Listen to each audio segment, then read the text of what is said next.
بھارت کے غیر قانونی زیر قبضہ جموں کشمیر میں نریندر مودی کے مسلط کردہ لیفٹیننٹ گورنر کے ماتحت انتظامیہ نے کشمیری مسلمانوں کو سری نگر کی تاریخی جامع مسجد اور عیدگاہ سری نگر میں عید الاضحیٰ کی نماز ادا کرنے کی اجازت نہیں دی۔ انتظامیہ نے بھارتی وزیر داخلہ امت شاہ کے حکم پر دونوں اہم مقامات پر نماز عید ادا نہیں کرنے دی۔ یاد رہے کہ 2019 میں مقبوضہ جموں کشمیر کی خصوصی حیثیت کے خاتمے کے بعد سے کشمیری مسلمانوں کو ان دونوں جگہوں پر مسلسل عید کی نماز سے روکا جا رہا ہے۔ کل جماعتی حریت کانفرنس کے سینئر رہنما میر وائز عمر فاروق نے اپنی ایک ٹویٹ میں انتظامیہ کے اس اقدام پر اپنی شدید برہمی کا اظہار کرتے ہوئے لکھا ہے کہ افسوسناک ہے کہ عیدگاہ میں عید نماز نہیں، جامع مسجد سیل ہے، 7 برس سے مسلسل یہی ہو رہا ہے، مجھے بھی گھر میں نظر بند کیا گیا۔ مسلم اکثریتی علاقے میں مسلمان ہی ایک اہم مذہبی فریضے کی ادائیگی سے محروم ہیں۔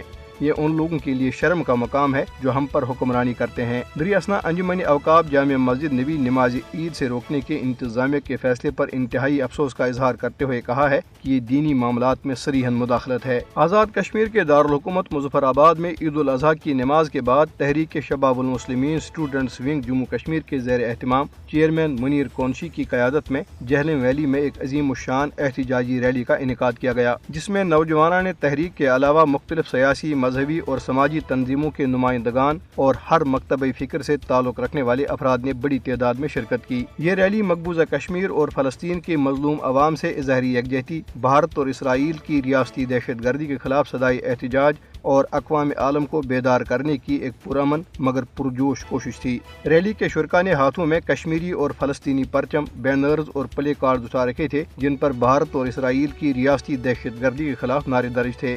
ادھر پاسبان حریت جموں کشمیر کے زیر اہتمام آزاد جموں کشمیر کے دارالحکومت مظفر آباد میں بھارتی وزیر اعظم نریندر مودی کے مقبوضہ جموں کشمیر کے دورے کے خلاف ایک احتجاجی مظاہرہ کیا گیا۔ مظاہرے میں سینکڑوں شہریوں نے شرکت کی۔ انہوں نے سیاہ جھنڈے اور بینرز اٹھا رکھے تھے۔ بینروں پر بھارتی وزیر اعظم نریندر مودی کے دورے مقبوضہ جموں کشمیر اور بھارتی فورسز کی طرف سے نہتے کشمیریوں پر جاری وحشیانہ مظالم کے خلاف نعرے درج تھے۔ مظاہرین نے ٹائر جلا کر نریندر مودی کے دورے کشمیر کے خلاف شدید احتجاج کیا۔